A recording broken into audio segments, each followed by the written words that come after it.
Yes, here we are for another episode of the Real Life Game Changers. You're in for a treat today.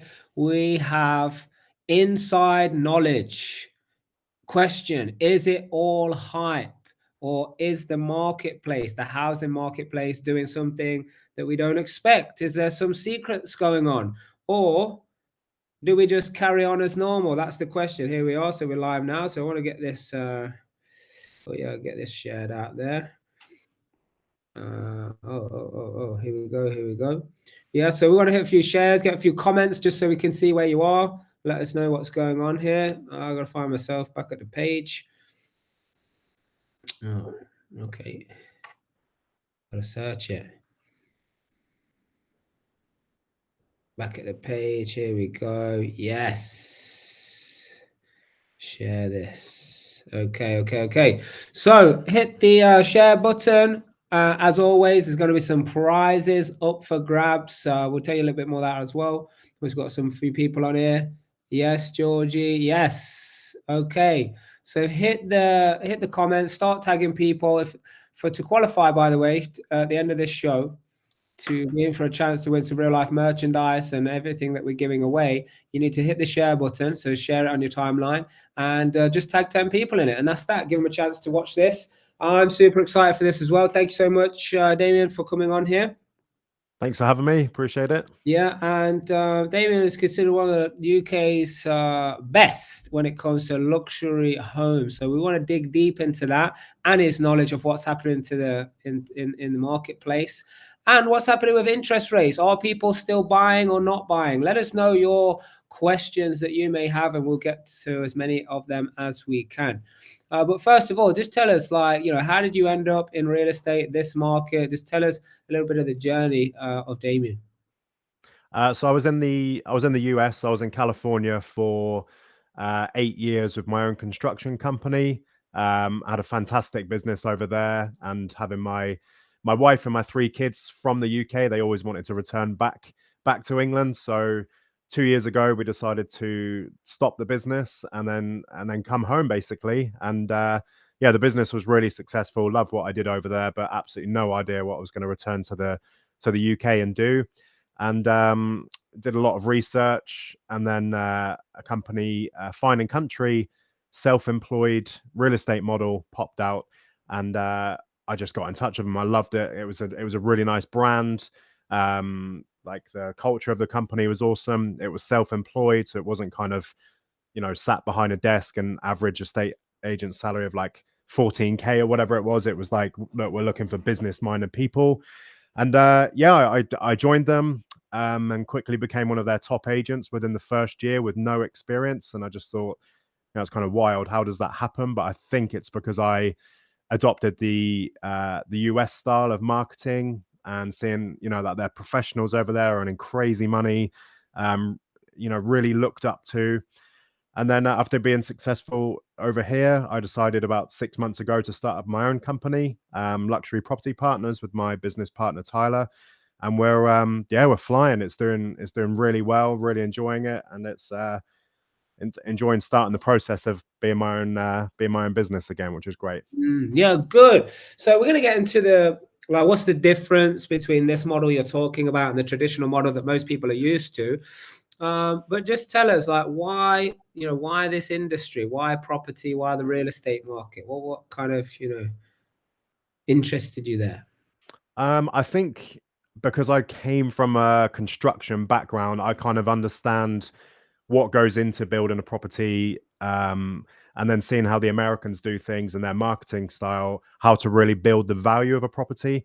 So I'm obviously extremely knowledgeable on how the whole process of construction and development and planning went, and but the sales side of it, I wasn't never really interested in selling properties. It was just kind of the building side of it with my business partner. But seeing, you got Selling Sunset, you've got $1 Million Listing, you've got all these American shows, and they're really heavily followed, and these guys they're just making waves over there. And then when I came back to the UK and I was talking to my family and friends about being an estate agent, they were like, "You're having a laugh, surely, aren't you? Like, why would you get into that industry?" And I didn't realize the difference in culture between US estate agents and what people think of British estate agents. It's like the difference is huge. And I thought, you know what, I turned my business into a multi-million-dollar company over in the US.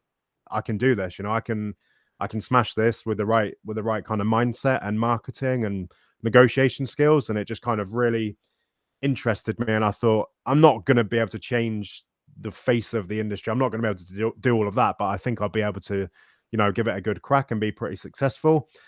And then you fast forward 2 years, and now, I'm on podcasts and, selling homes for 5 million, 20 million, 31 million. And it's just like, okay, I'm all of that belief and that hard work that I put in that first year is starting to really pay off now. And the brand is getting out there, and that I think the personal brand is getting out there. So it's kind of never looked back. It was a massive risk. And obviously having my wife and 3 kids to kind of support, there's a risk. There's a big, big risk. But I think, like I've said to you before, it's like, if you work hard, you can push that risk aside, because there's so much money to be made. There's so much success to be made. And if you're, look at these social media guys like Gary Vee and Tom Panos and all these other guys like in the US and Australia, they're just pushing content day by day. And I think that's a big thing that we don't do in the UK as much. I don't know if it's because we're a bit more reserved or possibly behind the times with that kind of thing. I don't know, but I just saw a gap in the market and I was like, I'm just going to run with it. I'm just going to absolutely run with it.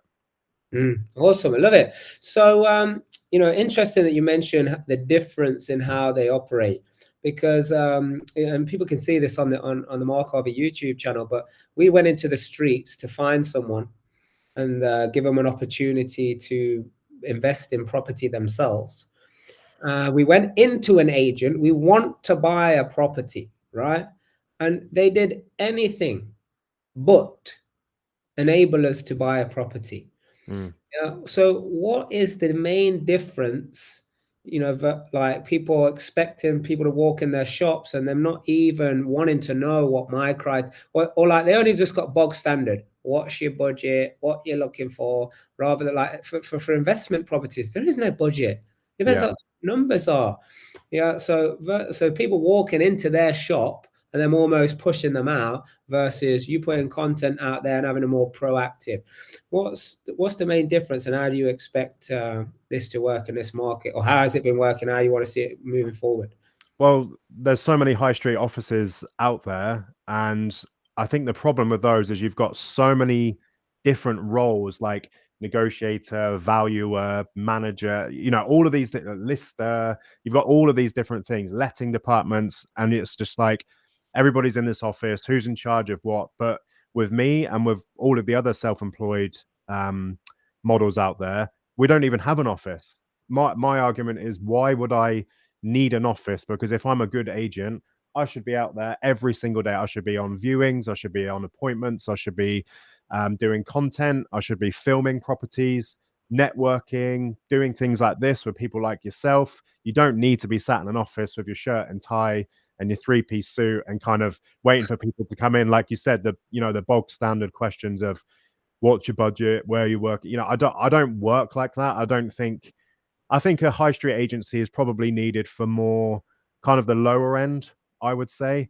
But with what we do, focusing on kind of luxury properties only, we're out there filming, we're getting helicopters to the site, we're getting Lamborghinis involved, we're having these huge open houses constantly. We're doing lots of networking event, and we're kind of driving people to those events rather than sat in a high street office 9 till 5. I'm sort of, someone calls me at 6 in the morning or they call me at midnight, the phone is getting answered, and that doesn't happen with a standard 9 till 5 agent. It doesn't exist from what I've seen. So would you say that probably might come down to the amounts you get paid? Because if you're selling, millions of pounds worth of house versus I'm selling a 200K house and the commissions involved, do you think that's what the difference is? Yeah, I mean, what motivation do you have if you're earning, I don't know, 15 grand, 20 grand, 30 grand as a basic, but then you're getting £200 bonus per property you sell, or even £500 or whatever it is bonus. But with self-employed models, most of them are getting 50 to 70% of the fees. So you could be earning 20, 40, 100,000 per house that you're selling. So, if I've got 100 grand on the line, I'm going to do what I can to proactively market the hell out of that house to get it out to the right people, not just in and around Henley where I'm based, but it's going. I had a phone call yesterday from Saudi Arabia, somebody interested in one of my properties. Had a long chat with somebody today in Monaco who saw one of my YouTube videos. And I'm like, this is why we do what we do, because of that reach. And obviously, it's heavily publicized. I'm sure everybody knows of prime ministers changing and taxes and mortgages and all of that kind of stuff. It's so depressing what you see out there on the news at the moment. And I think this is when a good agent can really excel, because if you're marketing the house the right way, negotiating the right way, and really proactively trying to look after your client rather than just sat there trying to churn and burn in your high street office because you've got to keep the doors open. And if a sale doesn't go through, it doesn't matter. I'm getting my salary anyway. Like me, I'm fighting all the way to the end because it's such a big paycheck at the end. I'm so motivated to sell that house. When that house sells, everybody's ecstatic. But I don't want to take anything away from the high street agents. I'm sure there's many, many good ones out there, but it's just the mindset of how people feel towards the US agents driving in their Rolls Royce, living in Malibu and Miami and all the beautiful properties and going to all these high network events. And then when I came back to the UK, everybody's like, Damion, you might as well be working as like a double glazing salesman or an insurance guy or do cold calling. That's the kind of perception of estate agents. And I was like, I didn't realize it was so dramatically different, because there's never been anything I've kind of been interested in the UK until I returned a couple of years ago. Okay, good. So let's see if we can look at like your niche that you're in, which is more luxury homes, but like see like what's gonna happen with like the whole market. Yeah. So first question, in your opinion, Damion, is it all hype that everything is like gonna crash, burn? People are gonna be going bankrupt, or is there some serious substance behind this? I think because of what's on the news about mortgage rates and prime ministers changing, every month at the moment, there's a lot of anxiety in the air. But I think because of COVID, the market was nuts for the last 2 years, because people are like, I need to get out of the city. I need to go and live in a country home, which is why in and around Oxfordshire and Henley, it was kind of booming here because everybody wanted to get out of the city. There was nothing on the market. Things were selling very, very quick. It was almost easy for a lot of agents to sell houses. And I think now people have realized they can deal with COVID. It's like, okay, we don't necessarily need to move out to the country to work from home. We can actually go back to the cities and kind of, live our normal lives and deal with COVID. So I don't think there's going to be a crash. I think it's just kind of normalizing, if that's even a word. It's just kind of getting back to the levels that properties were selling for previously, because a lot of things were going very quickly and a lot of things were going for money that they possibly shouldn't have been going for over the last couple of years. I sold houses for 500,000 over, 11 million over, and it's just like over the asking price, and it's just things were a bit nuts. So I don't think people need to be concerned that we're in for a massive crash. I just think it's just going to normalize a little bit. It's definitely getting a bit quieter. If I had 15 or 20 people attend an open house, you can see now it's kind of 8 to 12 people, something around that. So it's definitely slowing down a little bit, but it's not like a £2 million house is all of a sudden going to be worth 1.2 million. It's just starting to steady a little bit, but because there's such a low supply and a real high demand, I don't think we're in for a crash. And I pay a lot of money every month to this ghostwriting company, and they get all of the stats from all the banks and all the major newspapers, and it's nobody's predicting a serious crash. People are saying we're even in the kind of recession at the moment, but my advice is it's going to slow down. If you want to sell your property, it's probably advisable to do it over the next few months, because there is all this uncertainty in the air, and whilst the demand is so high, probably in your interest to kind of get it going now. It doesn't mean anything's going to happen, but with all this doubt and negativity, then you bring in the winter, then you switch on the news and you see all the panic. It's just kind of like, I think people just kind of need to just to relax a little bit, because I don't see a crash coming whatsoever.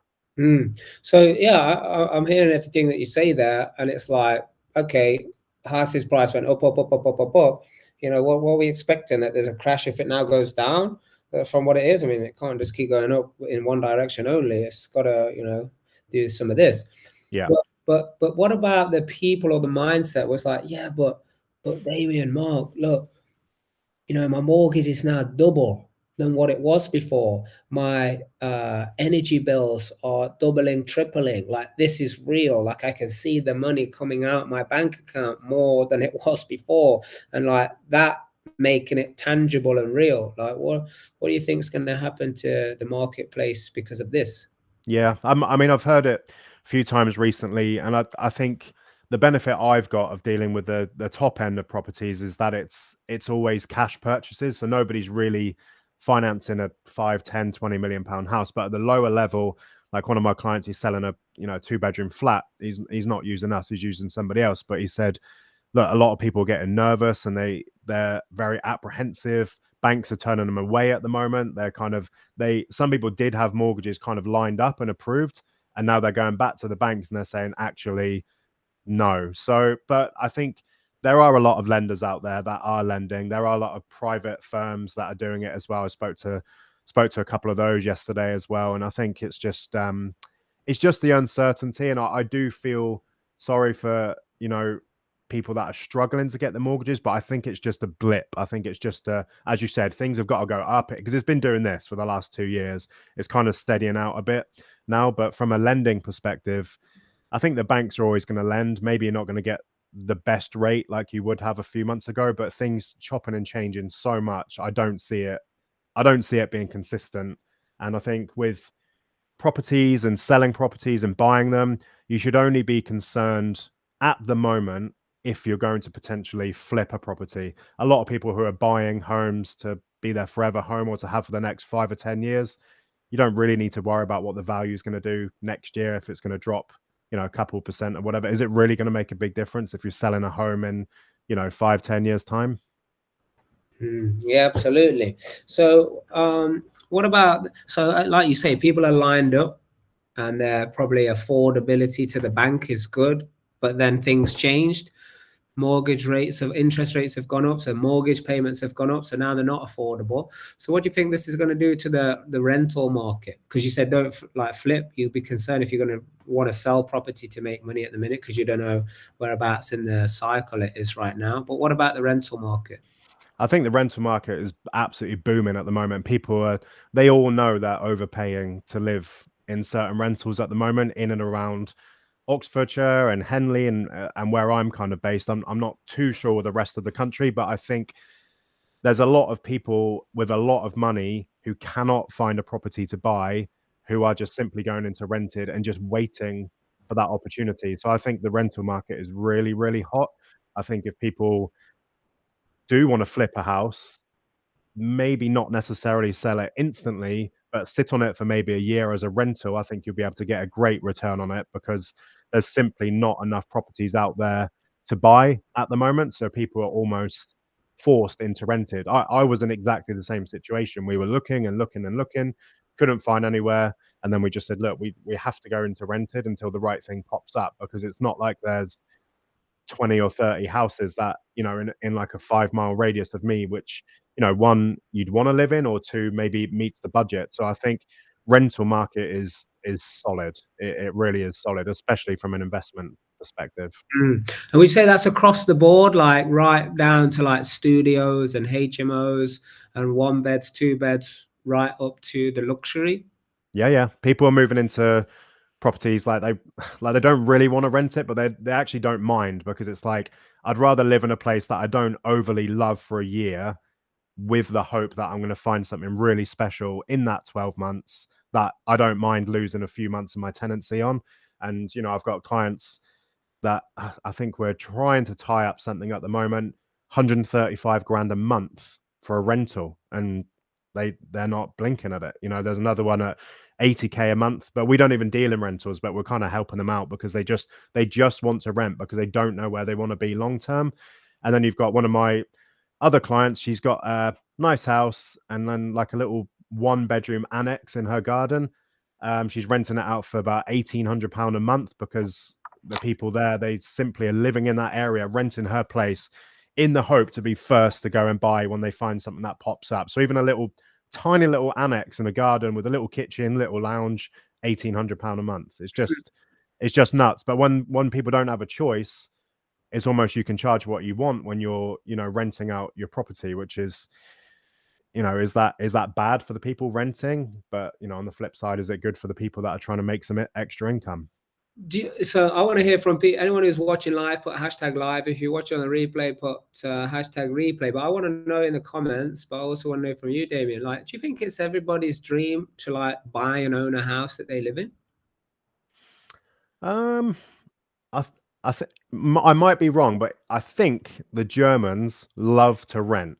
I think that's a fact. I could be way off, but I think those guys, they prefer to rent, and there's a lot of American big CEOs that I met over the years when I was working over there. They refuse to buy a house. They're like, I don't want to pump like 2 million, 10 million, 20 million to a house. I want money. I want to invest in different businesses and different this, different that. So for me it is. I think it's, but I'm almost different now because I've got my wife and my kids. You just kind of imagine, buying a house, settling down, having your office there, having your kids run around the garden.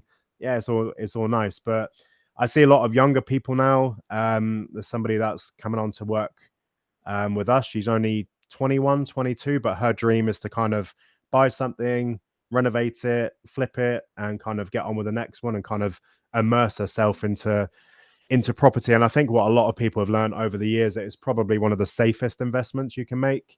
You've got stocks and shares, you've got crypto, you've got bonds, and it's like, where do you put your money if you want to invest in something? And I think historically, property is probably one of the best and safest investments you can probably make. So you kind of touched on it a little bit, but like you said, some of these people, CEOs, business people, they don't want to pump their money in there because they want their money working for them elsewhere. So that Yeah. kind of leads me like, so is buying a home an investment? Depends which way. I mean, is like investment financially, or is it kind of an investment in your future? For me, I think investing money into a property that I can really enjoy for the next 10 years. And then, you've got that asset sat there for when you kind of want to potentially make a life-changing move. If you buy something for 500,000 and it becomes worth 1 million, in 10 years, that's a great return. If you're earning sort of 50 grand a year just by owning a property, you're safe, your kids, everything is good from that side of it. But personally, for me, I would say it's a good investment. I would advise it definitely because the market will go up and down, but it's all about timing. And if you're not in a rush and you do things right, you're always going to make money on a property. Yeah. So yeah, I think the maths either way works out. I suppose the thing that a lot of people overlook, we've got some people commenting here saying we were brought up to buy our own homes and think that that's the way that we want to go. But like you say, if depending on where you buy in the cycle, because it's like every 7 to 12 years, history shows that it doubles in price, depending on where you buy, right? Yeah.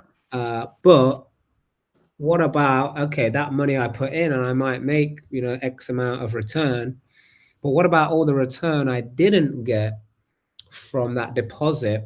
Because like what people don't take interest or the money they spent on it, which the landlord would have done if it wasn't your home, and they don't take the biggest thing, which is what about if I didn't put that money into that house and I put that money somewhere else and I could like 100, 200, 300% the return on that money.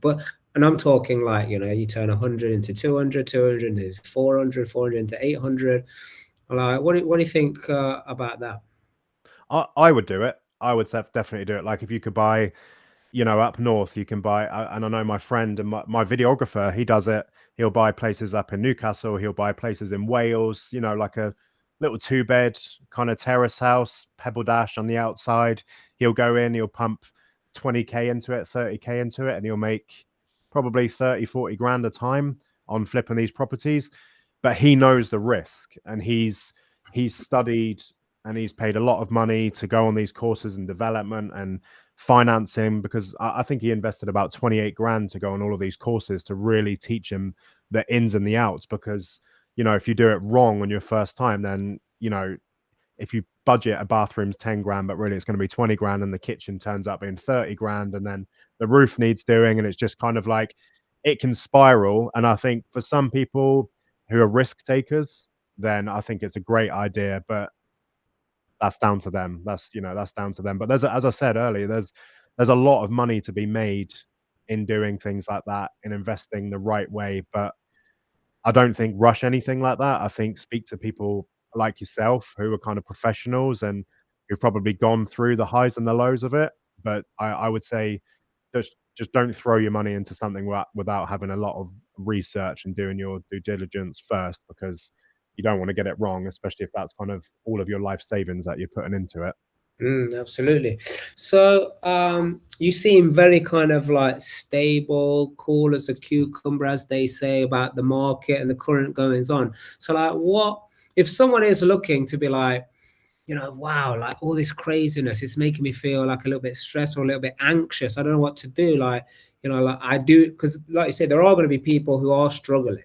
And so what do they do for extra money? How can they invest? And like, is it too risky to have any business or any career that involves the housing market or anything where I got to borrow money from banks, or that involves literally like utility bills? Because some people, they do like HMOs and they include the bills, and now the interest rate's gone up, the bills have gone up, you know, is the rent covering it? Like, what, because you're coming across like you're very secure, you're like, you know, this is what's happening in the marketplace. So what advice would you have to some people that might be a little bit shaky or worried about what's going on? I think just take a step back, and obviously newspapers, their job is to sell newspapers. You know, they want to create as much chaos, they want to create stories, they want to create uncertainty out there, because it gets people talking, it gets people buying the tabloids, it gets people watching the news. But you just got to look at the stats. You've got to go onto Rightmove, look at things that are being rented, look at things that are under offer,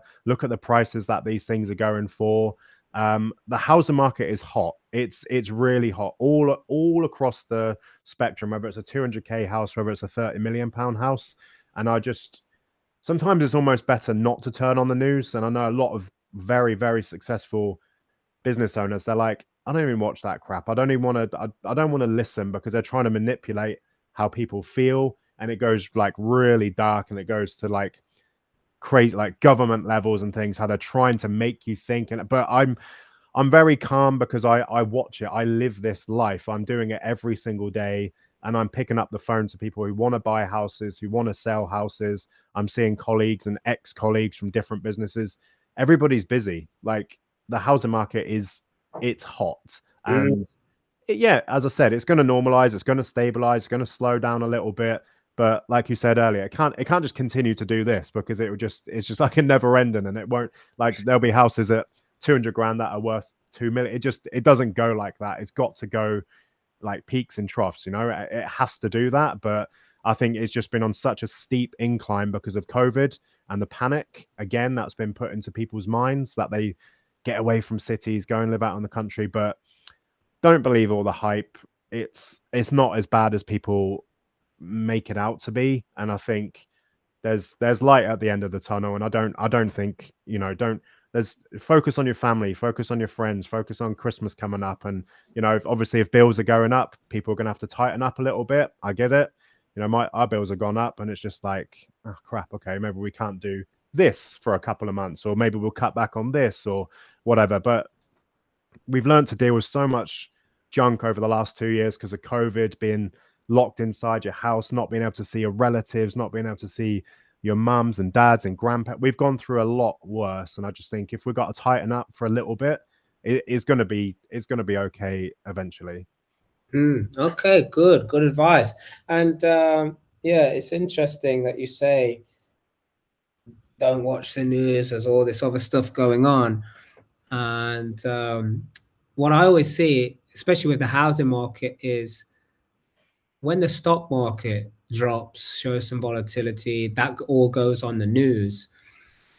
There always seems to be a big influx And I think that's what's also propped the housing market as well, because like that paper asset, which, let's face it, I mean, is it even worth anything? People make money from it, yeah, obviously, but the paper asset, when that starts dropping, then I always see a big influx of people wanting to pump money into property, either just buy a finished article, either invest their money. I work with a lot of investors that they want to get returns on their money. They want to kind of joint venture in certain projects, get profit shares on certain profit, because they want us to be like, hey, look, I need to see some solid place where I can put my money. Yeah. But now it being more difficult for people to buy, and I mean, they've said it for years, like, oh, landlords is okay, but they can't get the average person on the housing ladder. Well, it's made difficult for them. But there's still been a lot of tax incentives, the stamp duty reliefs, these help to buy schemes, these lowered. I mean, when I first bought a house when I was like 19, just before it went all crazy, actually, it was like 95% loan to value. So I put 5% down on like 100, and I don't know, what would you buy it for? 117 or something like that. So it's like just a few £1,000 and you could get yourself a house. So there are these things to help get people on the ladder. But what do you think about the people who are like, do you think it's that there is the market, or do you think it's the people's panic that's going to cause them to not buy or to not invest or to not do things to earn extra money? Yeah, it's all the doom and gloom and the risk factor. I think there's not a lot of people that really want to take, who wants to invest when there's all this uncertainty in the air. It's like there's very few risk takers out there that are willing to, because it is a gamble, isn't it? If you're buying a property, it's a gamble. Doing like the development side, it's all a gamble. But I just think, as I said before, that just like the uncertainty out there just causing a bit of panic, and then people are not going to want to risk their money in the panic. So it's just like you're screwed either way if you just listen to everything else that's going on. Sometimes you just got to listen to yourself. Sometimes you just got to talk to your family, your friends, the close people around you. And maybe if you've got 50 grand to invest into a property that you kind of want to flip, but you may be uncertain to stick the whole 50K in, why not go in with somebody? Why not go in with one of your buddies or one of your family members and try and chop it up 25K each or something? So you're kind of limiting the profit, obviously, but you're limiting the risk at the same time. And I think it's almost a great time to invest when there's all this uncertainty out there in the air, because you may be able to pick up something at a great price. If there's all this should we buy it, should we not buy it kind of out there in the air, maybe you can pick up something. This is how the people make money, right? This is how the big business peoples make money during a recession. They'll buy up businesses, they'll buy up properties, they'll buy up commercial stuff, and they'll kind of pick it up, and they know they're almost kind of cleaning up during a recession, which is a horrible way to think about it, really. But they're willing to take the risk, and they've been through it, haven't they? So they're kind of they know that's their kind of magic time. Yeah. Wouldn't it be cool to have Damion at your table when chaos was happening? And they just come along, calm it all down, get you to relax. Yeah. So like the way I see the market at a minute is there is all this panic, but there's no escaping the basic fundamental. If I want to actually go into a development, which we are not stopping, because we're like, by the time we've gone through all the purchase and the solicitors, and then we built it and then we sold it, it's going to be 3 years anyway, some of these bigger ones. Yeah, so that's one site to look for. But the other thing is, even if we're just doing some single unit, some houses, small estate, average street in the house, as long as it backs up or there's a second exit of a rental, like you've just said, the rental demand is through the roof. And if it gets any worse, if people, for the housing market to drop, less people have to buy. That's the only way it can drop. Like if people keep buying, they're bidding for the properties, it's going to stay where it is or go up. The only way it can go down is if people stop buying. And if they're not buying, then they're renting.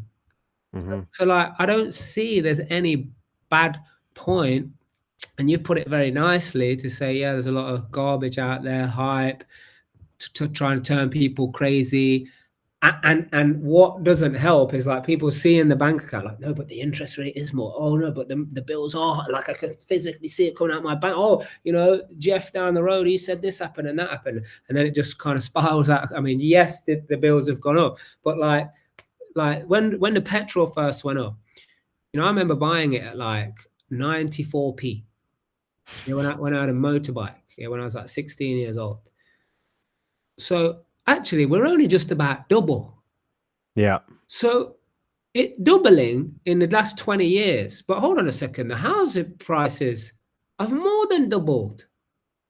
You know, so the opportunity for people to make their money out there, and like, you know, me and you in this time frame, we've gone and done what we've done, and you started businesses, you've been in America, and now you come over here and you're doing the same thing, adding value to a lot of people. So I just think what I want to ask you is to see if there's any quick fire questions. So guys, if you've got any questions for Damion or for the panel here, then you let us know. We'll do some quick fire ones. But I just want to ask you, like, if you give some advice here, but if you was to, you know, give someone a pep talk so they can get out of the funk, get out of the, like you say, doom and gloom, like, what is it? How would you motivate someone to get out there and, you know, not just sit around waiting, because that's not going to help anyone, is it? No, and I think because I had my business in the US and then came back to kind of nothing, and it was all a complete risk, and then COVID hit, I was like, this is probably a terrible time to do this, and there's a lot of crap going on in the world. And then shortly after that, my mum passed away, and then my gran passed away a few months, and this was last year, so it was like very raw, very brutal time kind of last year. And I was like, that's serious, that's real life, that's like a few £100 here, there, and everywhere, the housing market changing a little bit, you know, fuel going up, or it's just like, it's very small in the grand scheme of life. Like, and I'm not trying to be some sort of like prophet or something here, but it's just because I experienced true, like, real pain last year, and then starting a new business again from absolutely nothing. But I was so determined to be the best. I was so determined that I've got to prove people wrong. I've got to provide for my family. I will take the risk, and I'm going to be good because I have no choice. There's no backup. It's like you said, like, if petrol price goes up, okay, you still got to get fuel. If you can't afford a house, okay, you still got to rent something. You know, it's always, if the bills go up, they still need to be paid. So you just got to kind of just enjoy life, just spend it with decent people around you. Like, just love your kids and your family. Just go on holiday. If you don't want to go to, I don't know, Florida for a holiday, go down to Cornwall for a little bit or something, you know. Well, actually, it's ridiculously expensive down there as well. But it's just kind of, you know, just enjoy it. It's like, it's just peaks and troughs. It is stressful. I'm surrounded by anxious people and stressed people all the time, but I just sit down and just have a conversation with them. Look, no one's dying. Like, it's just a little bit of change, and then 44 days later, prime minister changes. Like, everything changes. And if you think you're going through crap, it's just like a process. Everybody's got to go through it. Everybody has to go through it, whether it's financial, love, emotional, illness, whatever.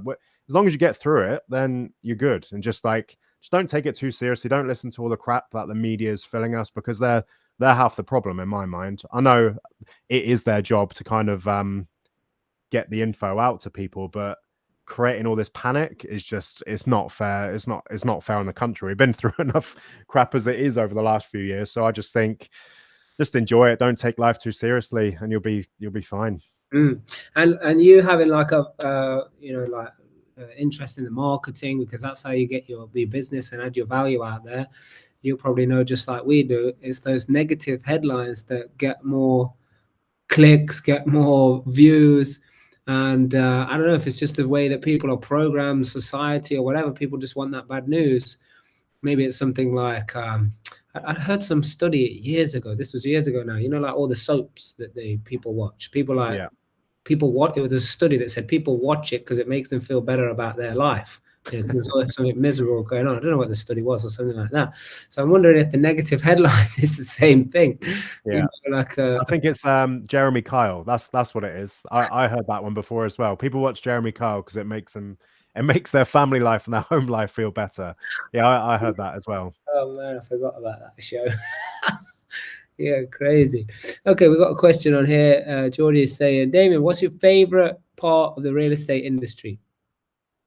I love it when a completion happens and you're kind of giving over the keys to the new owners, and it's just like you see their look on their face and their kids, and they're just like it's like you've got an impact. You're involved in one of the biggest purchases anyone's ever going to make in their life, which is huge.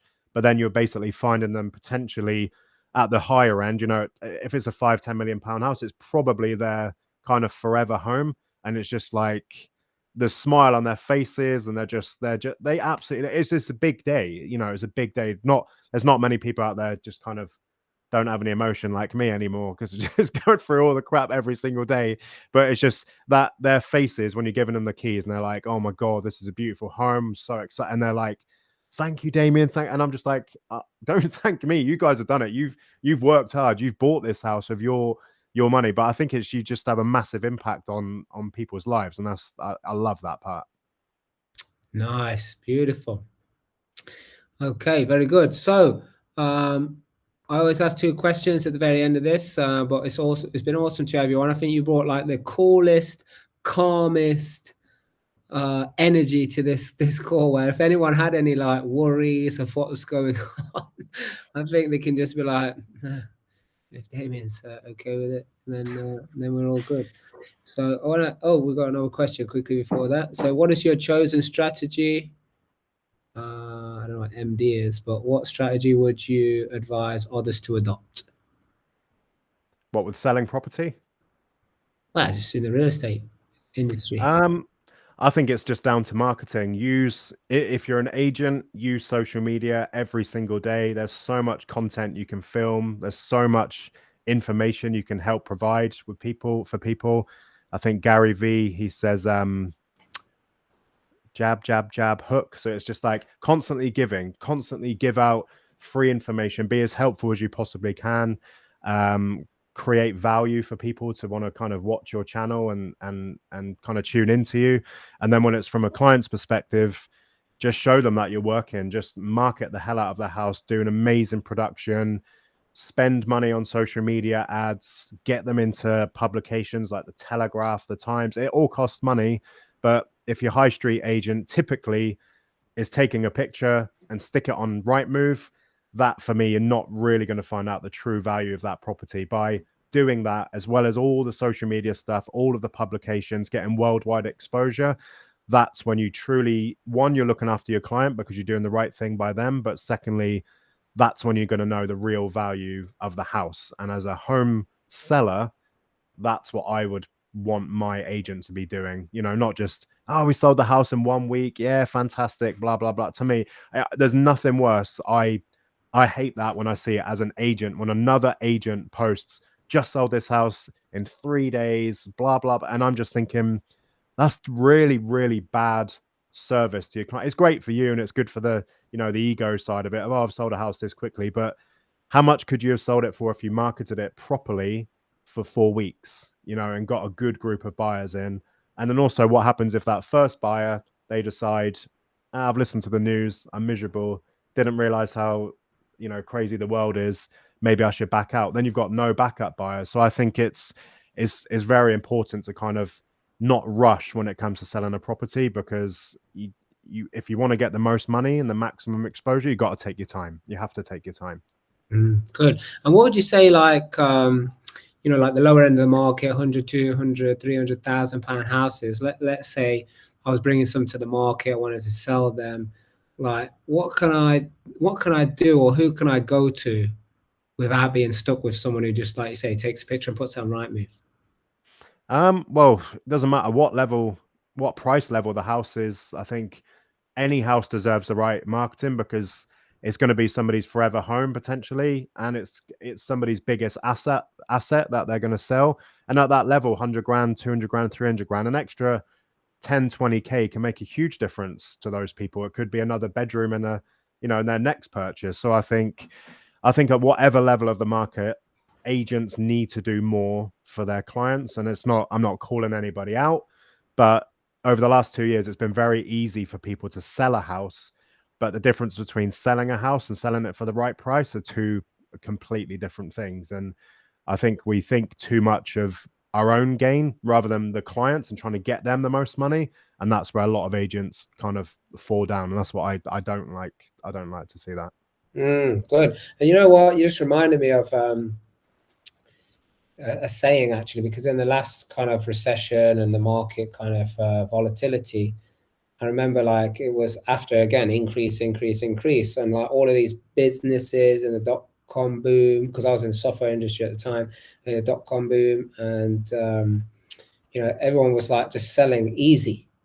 But then when everybody's budgets started tightening up, business, even the government, public sector side of things, everyone tightened their budget. It wasn't so like people just weren't readily saying, oh yeah, we'll buy this. Oh yeah, we'll subscribe.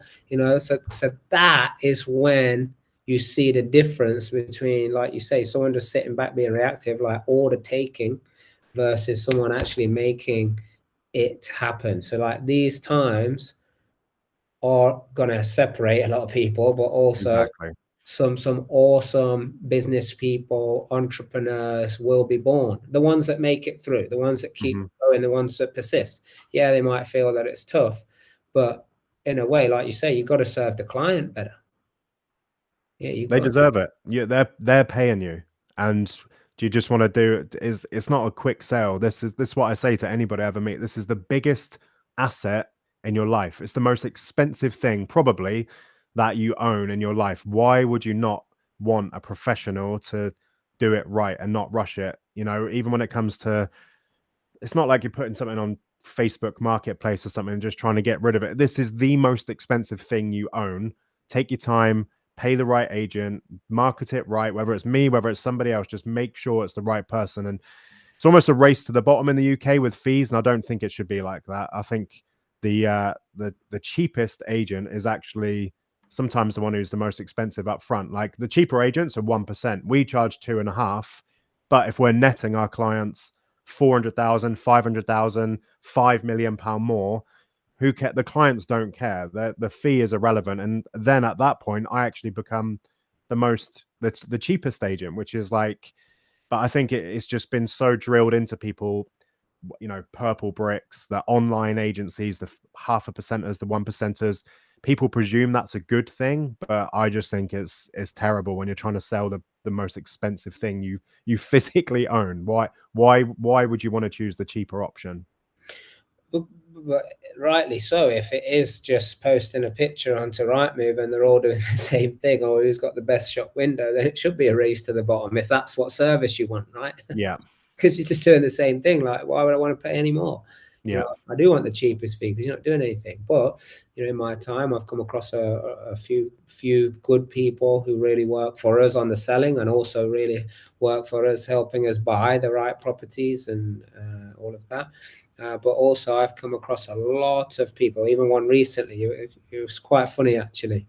I left the shop. I couldn't get my head around it. He said, "Oh, I was leaving the shop." And he said, "I thought you wanted to buy a property." I was like,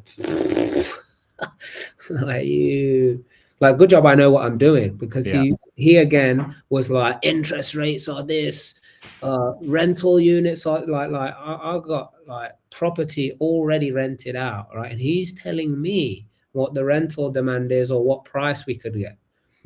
Insane. So like, I imagine the average person who's might maybe just want to start, where would you start? Of course you're going to go talk to an agent. And if that's their first experience, I would not be surprised if that person never in their entire life wanted to enter that market or invest in it or whatever after that experience. Yeah. I wouldn't be surprised. Okay, so we've got two questions I want to ask you. So first one is, right now you've got a microphone, awesome looking microphone right there. This microphone translates in all of the languages across this world. Yeah. What is your 30-second message? With regards to what? Yeah, just a message. Like, what's the message? Like if you got an opportunity right now, it's going to reach, your message is going to reach everyone and translate it into all the language across the globe. If you have 30 seconds and you could give a message to the people, what would it be? I think if you're starting out, and something I learned when I was really young is power perceived is power achieved. And that was the biggest line I ever took, ever, like in business in the US and then over here. It's all about perception, almost kind of fake it till you make it, I guess, kind of thing. But if you genuinely believe you are the superstar in your field, you're it. There is no way I should have walked into the UK and been a luxury real estate agent. I should have gone from selling 200K houses or been an apprentice. I went straight into 2 million plus. And I was like, I've got that belief that I can do this and I'm going to do it. And I was like, I'm not going to stop until it happens. And then 6 months of really grinding, it started to turn. So don't be afraid to risk. Don't be afraid to take risks, and perception. Power perceived is power achieved. That's the big one. Nice. Love it. Yeah. People need more encouragement. That is one sure thing.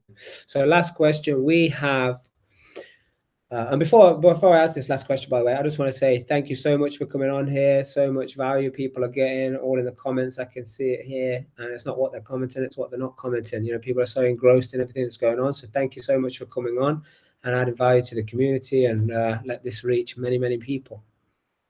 Oh, no problem. And if anybody's got any like questions they want to ask about the market or whatever, and just send me an email or send me a DM or whatever. I'm always happy to help. The amount of people that are calling me up, Damion, what the hell's going on with the property? And I'm like, sorry, who is it? I don't even know who it is, but they're just asking me. So if people want to ask questions and they're sort of concerned with what's going on out there, and I'll tell them the right things to look at to give them kind of peace of mind. So I'm always happy to help. Yeah, awesome. Thank you. So here's my last question. In our community, we have this saying, and the saying is that we can never let people forget that they must do the right thing for the right reason. Now, why is that?